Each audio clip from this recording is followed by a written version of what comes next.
Hello. Hey. Good to see all of you. Good to see you. There's a lot of press out here, so it would be rude of me not to stop and take a few questions. I just want to say happy Monday. The weather is beautiful. We have another very busy week here at the White House, as you know. The Chancellor of Germany will be here later this week on Thursday for a visit with the President. The President will also be holding a roundtable with law enforcement later this week as well. Today he is packed with meetings and calls on all of the challenges our country faces, but there's a lot of good news on the economic front as well. You see the inflation report. Inflation is down. We saw a report this morning showing that incomes are up.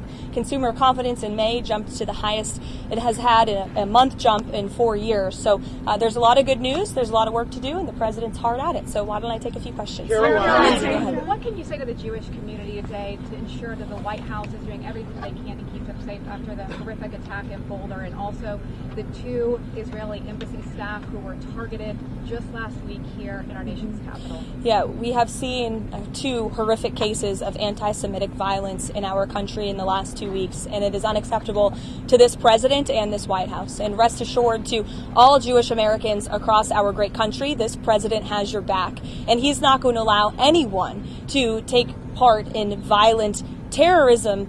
It's acts of terrorism in our country. And that's what this case in Boulder, Colorado is being investigated as. Kudos to our FBI director, Kash Patel, for immediately calling this a targeted terrorist attack. That's clearly what it was. But I'd also like to point out that this administration has done more than any administration to curb this violence and to curb illegal immigration. We secured our border in record time, but we're also tightening up our visa process and our legal immigration process. And we know that this individual, this terrorist, was allowed into this country by the previous administration, was foolishly given a tourism visa, and then was illegally allowed to stay.